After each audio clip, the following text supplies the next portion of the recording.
Engañé a mi novio para encajar con un nuevo grupo de amigas, pero cuando me quise alejar de ellas, me traicionaron y se lo contaron todo a mi novio. Llevaba 2 años con Esteban. Nuestra relación, desde el inicio, había sido intensa, pasional y viva. Nos complementábamos bien. Teníamos química dentro y fuera de la cama, y durante mucho tiempo sentí que no necesitaba nada más. Pero todo cambió cuando él consiguió ese nuevo trabajo.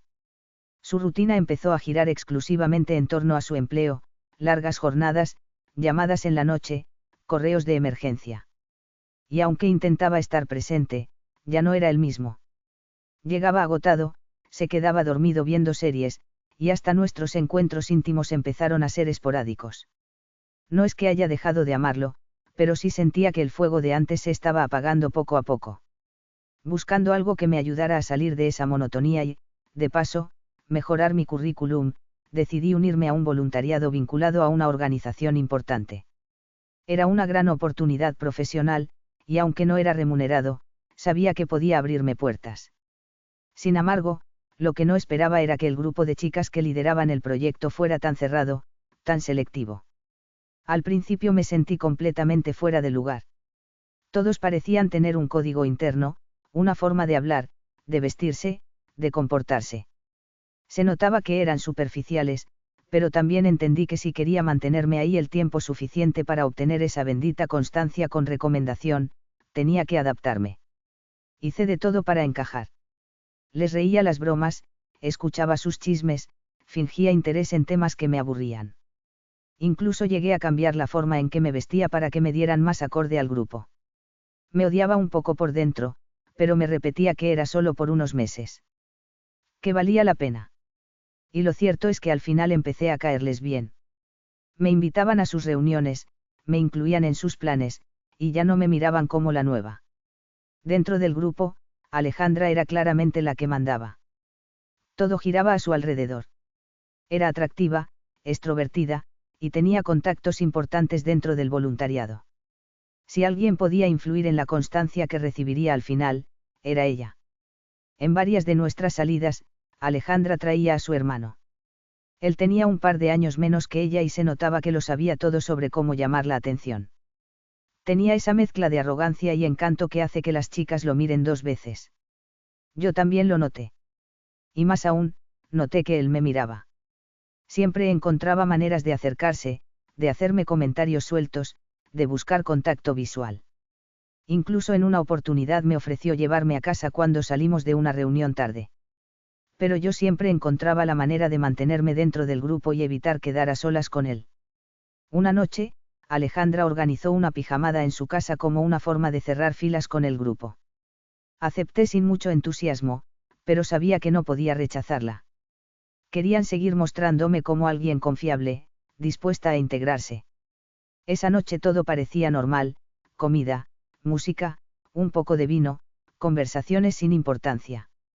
Pero con el paso de las horas y mientras la botella se vaciaba, el ambiente cambió. Las bromas subieron de tono. Empezamos un juego de retos que al principio parecía inocente, pero fue escalando rápidamente. Primero fueron cosas simples, como contar secretos vergonzosos o hacer llamadas incómodas. Luego vinieron los besos entre chicas, los bailes provocativos, los comentarios subidos de tono. Yo trataba de mantenerme al margen, participando lo justo para no parecer aburrida, pero sin cruzar ninguna línea. Hasta que llegó el momento clave. Alejandra, entre risas, lanzó un reto dirigido directamente a mí. Me dijo que si esa noche me acostaba con su hermano, dejarían de llamarme Santurona y sería parte del grupo completamente. Incluso añadió que podía hablar con el jefe del voluntariado para que me diera excelentes referencias en mi constancia final. Lo dijo todo con una sonrisa, como si fuera una broma, pero todos sabíamos que no lo era. Ese comentario venía cargado de intención. Todas se rieron, y una de ellas comentó que su hermano ya me tenía ganas desde hace rato. En ese momento, mi mente se bloqueó. Era consciente de que Alejandra tenía una relación extraña con su hermano, que incluso bromeaban con dormir juntos o tener demasiada confianza. Siempre pensé que exageraban, pero tampoco era mi problema. Ahora, sin embargo, me estaban poniendo en el centro de ese juego. Estaban empujándome a convertirme en algo que no era, pero al mismo tiempo me estaban ofreciendo la llave para conseguir exactamente lo que necesitaba. Encajar. Y más aún, obtener una recomendación crucial para mi carrera profesional. Me convencí de que no era tan grave. Me dije que solo sería una noche, que nadie se enteraría, que incluso podría disfrutarlo. Que después de todo, ya lo había notado interesado en mí desde antes. Me reí junto con ellas, como si el reto me pareciera gracioso, y me levanté diciendo que iba al baño. Pero en vez de eso, subí al segundo piso. La puerta de la habitación del hermano estaba entreabierta. Me detuvo a un segundo, sintiendo el corazón en la garganta. Dudé. Pensé en Esteban. En lo que estaba por hacer. Pero mi mente me repetía que ya era tarde para dar marcha atrás. Que yo misma me había metido en eso. Que ya estaba rota, y que quizás ya no importaba. Empujé suavemente la puerta y me asomé. Él estaba sentado en la cama, con el celular en la mano. Me miró sorprendido, pero no dijo nada. Solo sonrió, como si supiera exactamente por qué estaba allí. Entré sin decir palabra. Él se levantó y me dejó pasar. Lo que pasó esa noche fue extraño. No fue brutal ni incómodo. Todo lo contrario. Fue intenso. Salvaje, en cierto modo. Había algo en su forma de moverse, de besarme, que me recordaba a Esteban en nuestros primeros meses. Ese deseo desenfrenado, esa conexión física sin barreras. Me dejé llevar. Cerré los ojos. Fingí que era otra persona. Me permití disfrutar, aunque fuera por un momento. Cuando todo terminó, me quedé acostada a su lado, mirando el techo. Sentía una mezcla de satisfacción y culpa que no sabía cómo procesar. Entonces lo escuché decir, casi como quien comenta algo sin importancia, que valió la pena pagarle un almuerzo a su hermana para que hiciera que esto pasara. En ese instante entendí todo. No fue una idea del momento. No fue un simple reto lanzado al azar. Fue un plan. Alejandra me vendió. Me usaron. Yo fui el premio, la gracia, la novedad. Y ya lo sabía. Me sentí estúpida. Humillada. Traicionada. Pero no dije nada. Me quedé en silencio, fingiendo que no había escuchado bien. Me giré hacia el otro lado, cerré los ojos y traté de dormir.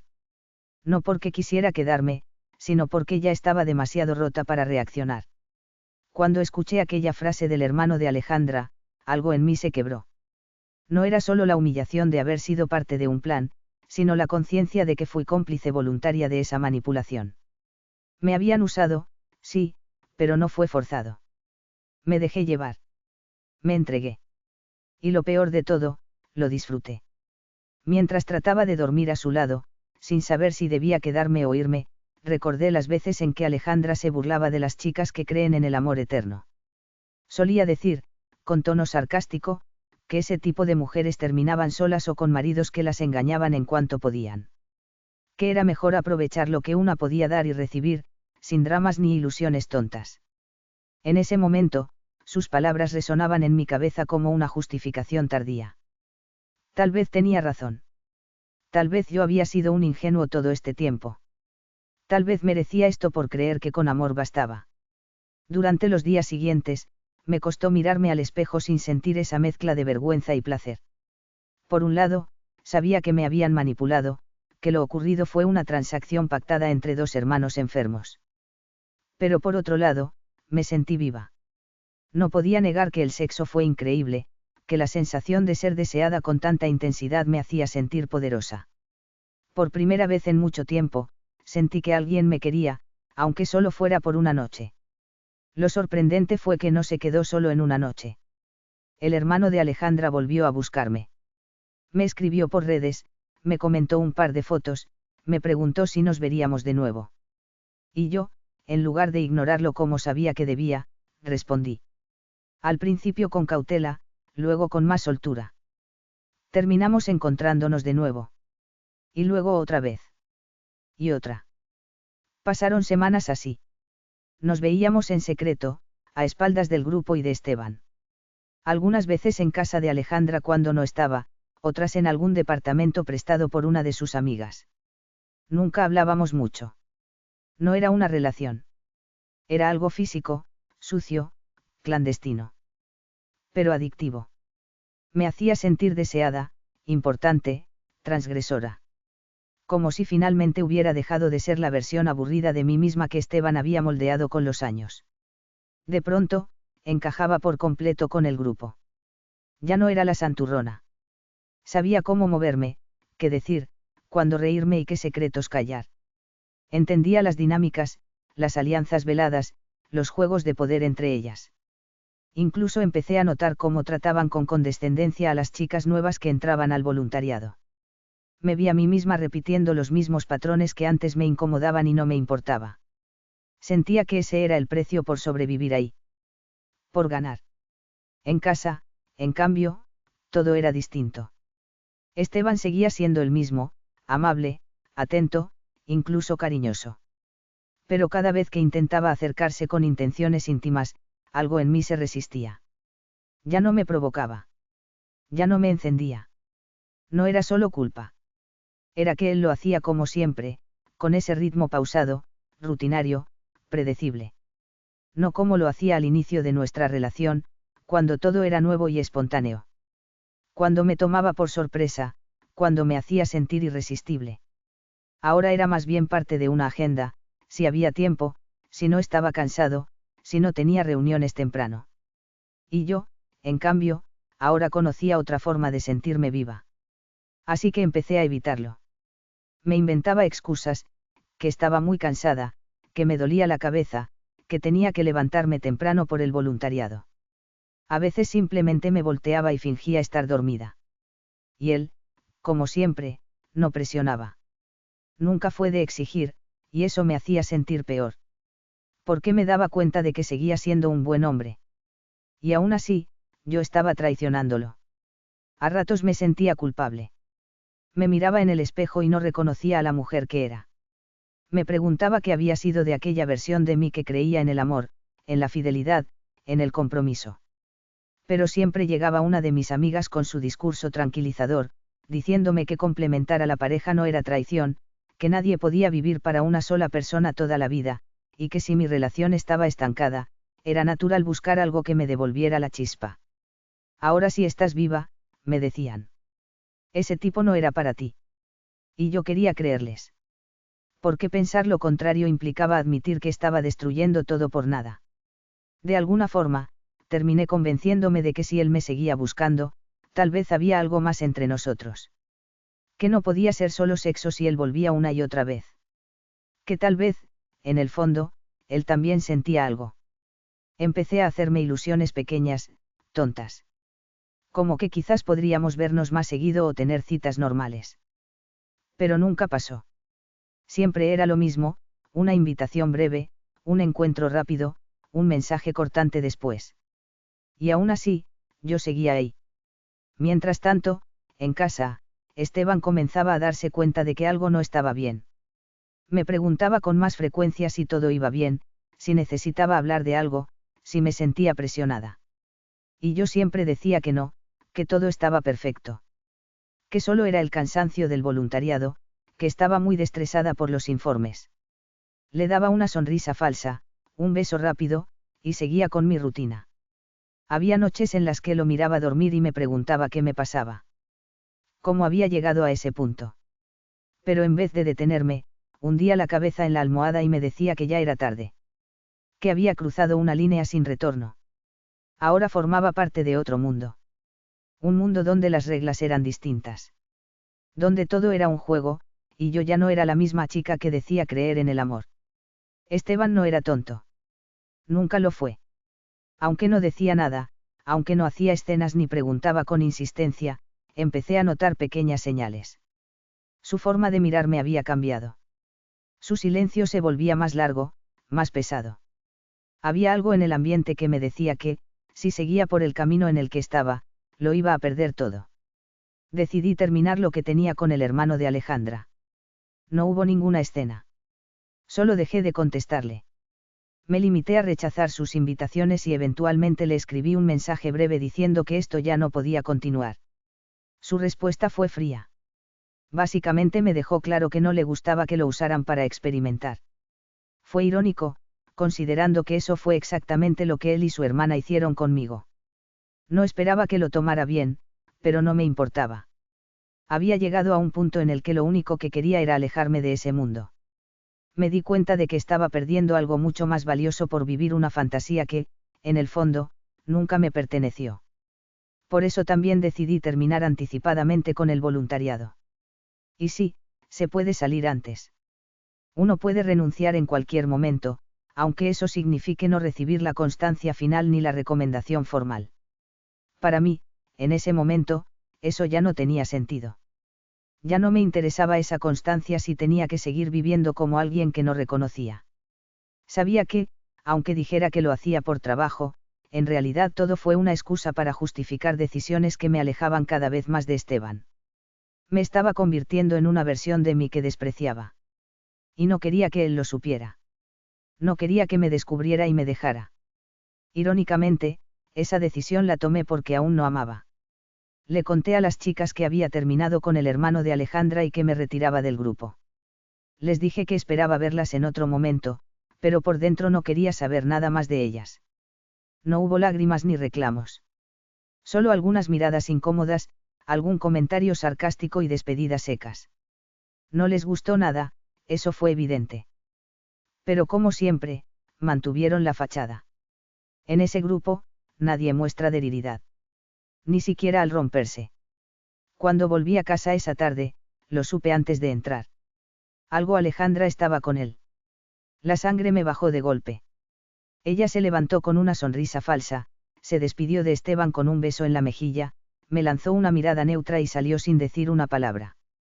Yo me quedé congelada, preguntándome qué hacía ella en mi casa, cómo había llegado y, sobre todo, porque Esteban no parecía sorprendido de verla ahí. Me senté frente a él y pregunté, con voz temblorosa, ¿qué estaba pasando? Su mirada fue dura. Solo me miró como si ya no me conociera. Me dijo que ya sabía todo. Que Alejandra le había contado. Que incluso en ese momento, yo me hacía la tonta, como si pensara que aún podía salvarme y que eso era la confirmación de todo para él. Y me terminó. Así, sin vueltas. Me dijo que no podía seguir con alguien que había decidido cambiarlo por un juego. Que no se trataba solo de sexo, sino de la mentira, del desprecio, de mi falta de respeto por lo que tuvimos. Me dijo que esperaba que encontrara lo que buscaba, porque él ya no podía darme nada. No supe qué decir. Me sentí vacía. No lloré en ese momento. Me quedé sentada, en silencio, viendo cómo salía de casa. Llevaba solo una mochila con lo básico. El resto lo pasaría a buscar otro día. Horas más tarde, una de las chicas del grupo me escribió. No era Alejandra, sino otra de las que parecía más tranquila. Y me dio la excusa de por qué Alejandra lo había contado todo. Fue una decisión de grupo, que lo hicieron porque él necesitaba saber la verdad. Que, en el fondo, solo buscaban que yo me liberara de un tipo que, según ellas, no me dejaba vivir. El mensaje cerraba con una frase que no se me borra de la cabeza. No te enojes. Solo lo hicimos para que te libras de ese tonto. Quise responderle, insultarla, gritarle lo que pensaba de todas ellas. Pero no lo hice. Ya no tenía caso. Lo hecho estaba. Y yo, ya había perdido todo. Intenté hablar con Esteban otra vez, le pedí una oportunidad. Le dije que lo amaba, que fue una estupidez, que me dejé llevar por personas que no valía la pena. La robé que pensara en todo lo que habíamos vivido. Pero él fue firme. No había odio en su voz, pero sí decepción. Me dijo que no podía volver a confiar en mí. Que yo había elegido a quien quería ser. Y que ahora tenía que vivir con eso. Hoy vivo sola. Ya no veo a las chicas del grupo. No volví a saber nada del hermano de Alejandra. Ni siquiera retomé contacto con la organización del voluntariado. No quise ni preguntar si podrían darme una constancia parcial. Todo eso, que antes parecía tan importante, ahora solo me recuerda lo que perdí. Perdí a mi novio. Perdí el trabajo que soñaba. Y todo por un juego estúpido, por un grupo de falsas amigas, por una necesidad infantil de encajar. Lo más triste no es que me osaron. Es que yo lo permití. Me dejé llevar. Fingí no ver las señales. Me hice la fuerte mientras me destruía por dentro. Y ahora, cada vez que me veo al espejo, no veo a la víctima. Veo a la culpable.